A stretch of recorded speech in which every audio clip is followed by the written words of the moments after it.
Hai, perkenalkan nama saya Ayub Sihaan, saya mahasiswa Sosiologi semester 5 dari Universitas Bangka Belitung. Saya di sini membuat satu video untuk penilaian ujian tengah semester dari mata kuliah Culture Studies yang diampu oleh Bang Hirza. Saya ingin mengkaji satu film yang menurut saya secara pribadi menarik gitu untuk dibahas. Film ini berjudul Autobiografi yang ditulis atau disutradarai oleh Makbul Mubarak. Nah, kenapa menarik? Yang pertama karena sinematiknya yang kuat dan juga narasinya yang kompleks. Kemudian film ini berani untuk mengangkat isu-isu sosial politik, terkhususnya terkait dengan warisan Orde Baru. Nah, dalam adegan demi adegan, film ini menurut saya mengandung makna tersirat. Sehingga untuk mengerti makna-makna ini, kita perlu menontonnya lebih dari satu kali atau dua kali.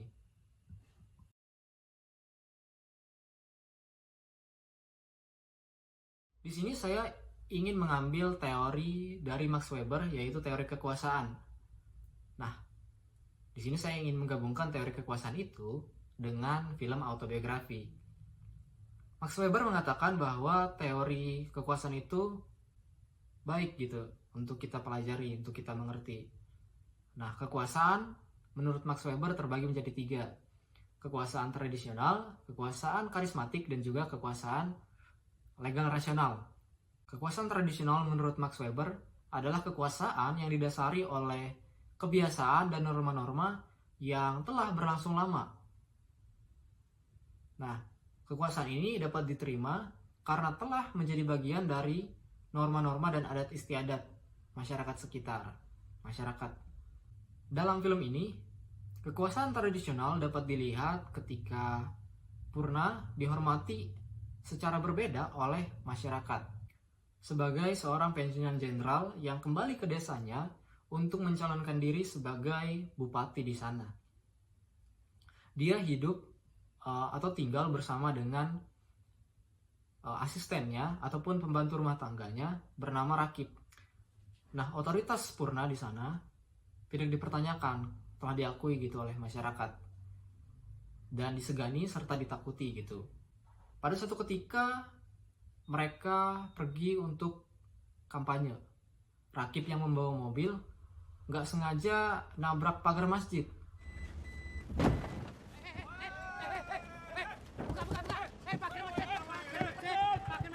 Masyarakat yang ada di sana langsung marah, langsung menggebrak-gebrak pintu mobil. Namun ketika Purna turun dari mobil, masyarakat yang ada di sana yang melihat Purna, mereka langsung menunduk. Yang awalnya mendongak ke atas, marah, suasana panas. Dan ketika melihat Purna, semua orang di sana tiba-tiba tunduk, tiba-tiba takut gitu.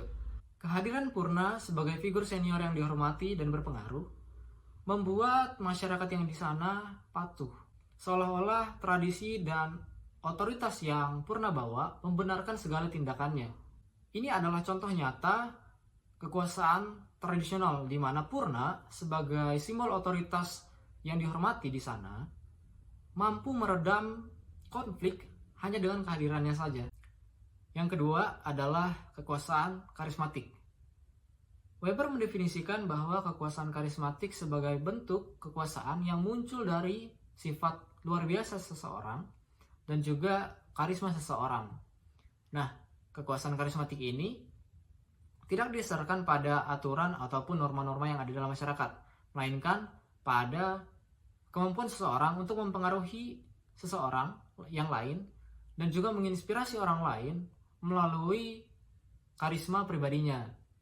Purna dalam film ini memiliki karisma yang kuat terhadap Rakib dan juga masyarakat sekitarnya. Kekuasaan karismatik Purna bisa dilihat ketika ia memberikan pelajaran tentang kata maaf kepada Rakib. Minta maaf. Ayo. Saya minta maaf. Rakib mengidolakan Purna, sehingga nasihat-nasihat yang Purna sampaikan kepada Rakib Rakip anggap sebagai sesuatu yang tidak dapat dibantahkan. Purna menggunakan karismanya untuk membentuk pemikiran Rakip. Tenang saja.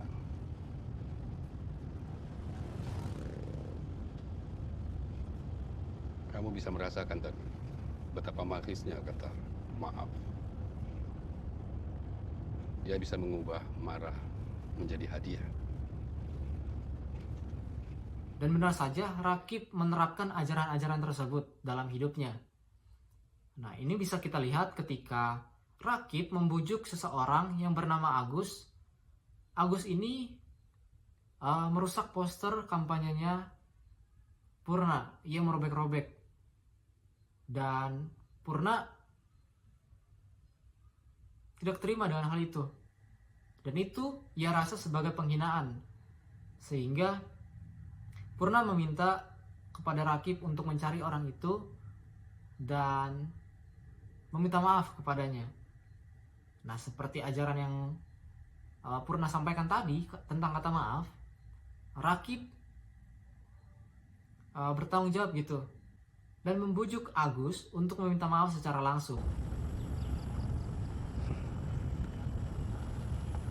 Tenang saja. Kata maaf itu bagus loh. Kamu bisa meminta maaf seperti memberi hadiah. Namun, Rakip tidak menyadari bahwa kekuasaan karismatik Purna juga bisa berbahaya. Di balik pesona dan karisma Purna, ada kekerasan dan manipulasi di sana.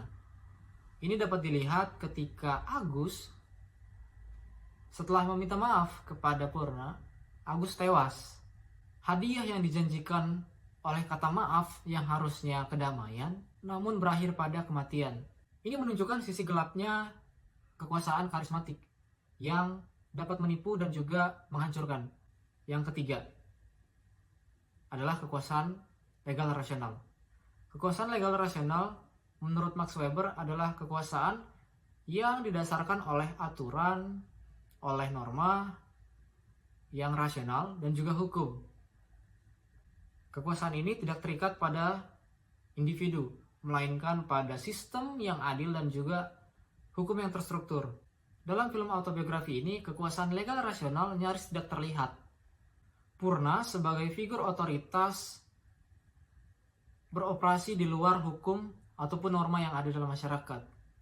Dan masyarakat cenderung menerima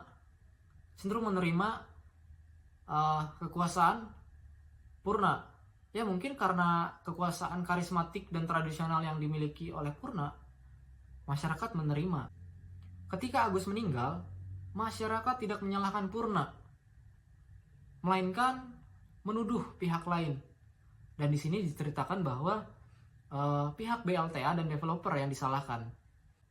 Ketidakmampuan masyarakat untuk melihat dan mengakui tindakan Purna menunjukkan bahwa kekuasaan legal rasional absen dalam konteks sosial politik di dalam film ini. Kekuasaan Purna didasarkan oleh ketakutan dan pengaruh pribadi, bukan pada aturan atau keadilan yang seharusnya ini menjadi dasar kekuasaan pada masyarakat yang rasional.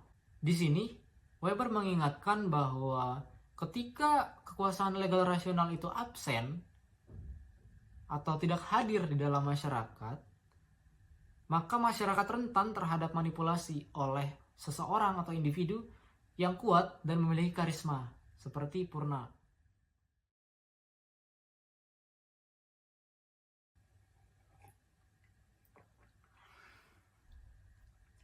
Film autobiografi menyampaikan kritik sosial politik yang relevan terhadap masyarakat Indonesia pada sekarang ini, terkhusus hubungan antara masyarakat elit dan juga masyarakat kecil. Kekuasaan yang tidak diawasi oleh otoritas yang berkuasa terhadap masyarakat kecil seringkali merujuk pada penindasan dan juga kekerasan. Purna sebagai simbol kekuasaan militer dan elit politik menggambarkan bagaimana kekuasaan bisa menjadi alat penindasan, terutama ketika tidak ada mekanisme hukum yang jelas untuk mempertanggungjawabkan tindakannya. Rakip, seorang pemuda kelas bawah, tunduk terhadap kekuasaan Purna, baik itu karena karismanya Purna ataupun karena rasa hormatnya Rakip terhadap Purna melalui tradisi, yang didasari oleh tradisi. Namun seiring waktu, Rakib menyadari bahwa kekuasaan Purna itu bukanlah kekuasaan yang tak terbantahkan. Ketika Rakib memberontak, ini mencerminkan perlawanan terhadap kekuasaan yang menindas. Namun Rakib juga belajar dari Purna. Kekuatan yang Rakib gunakan untuk melawan adalah bentuk refleksi dari kekuasaan Purna itu sendiri. Ini menunjukkan ironi kekuasaan, bahwa upaya dalam perlawanan, seseorang bisa menjadi bayangan dari orang yang ia lawan. Dalam konteks sosial politik, film ini menyentuh pada isu-isu dominasi kelas atas terhadap masyarakat kelas bawah, kekerasan tersembunyi dalam politik, dan ketidakadilan yang berakar pada hierarki sosial ataupun kelas-kelas sosial. Film ini mengingatkan bahwa kekuasaan bila berada di tangan yang salah dan tidak diimbangi dengan kontrol legal rasional akan menjadi alat yang sangat berbahaya. Kekuasaan absolut, baik itu dalam bentuk tradisional maupun karismatik, akan selalu menghadapi tantangan dan pada akhirnya dapat merusak individu dan juga masyarakat. Film ini juga mengangkat pentingnya kebangkitan kesadaran kritis di kalangan generasi muda yang diwakili oleh Rakib. Melalui pengalaman dan juga penderitaannya, Rakib belajar bahwa setiap kekuasaan yang berasal dari otoritas tidak selamanya harus kita terima secara mentah-mentah. Rakib mulai menyadari bahwa pentingnya untuk mempertanyakan tentang kekuasaan, untuk berjuang, dan kemerdekaan pribadi, serta keadilan. Berdasarkan teori kekuasaan Weber, cerita ini menunjukkan bagaimana ketiga kekuasaan itu saling bertabrakan dan menghasilkan ketegangan moral yang besar bagi pemeran utama, yaitu Rakib. Purna mewakili kekuasaan tradisional dan karismatik yang sangat berbahaya bila tidak didasarkan pada hukum ataupun norma yang adil. Purna mewakili kekuasaan tradisional dan karismatik yang dominan, tetapi sangat berbahaya jika tidak dipertanyakan ataupun tidak dipertanggungjawabkan. Rakib yang awalnya akhirnya menyadari tentang kekuasaan yang bahaya itu, mencari jalan untuk memberontak dan mencoba untuk menemukan kekuasaan yang lebih adil dan juga rasional. Melalui karakter Rakib, film ini mencerminkan terhadap kekuasaan yang diterima begitu saja tanpa adanya pemikiran kritis, serta bagaimana kekuasaan itu dapat menjadi alat untuk menindas kepada orang-orang yang tidak mengerti dan juga tidak menyadari potensi bahayanya. Weber sendiri mengingatkan bahwa ketika kekuasaan tradisional dan juga karismatik tidak dibatasi oleh kekuasaan legal rasional, kekuasaan tersebut bisa menjadi destruktif, seperti yang dialami oleh masyarakat dan juga Rakib secara pribadinya. Mungkin ini saja yang bisa saya sampaikan, kurang lebihnya saya mohon maaf. Terima kasih.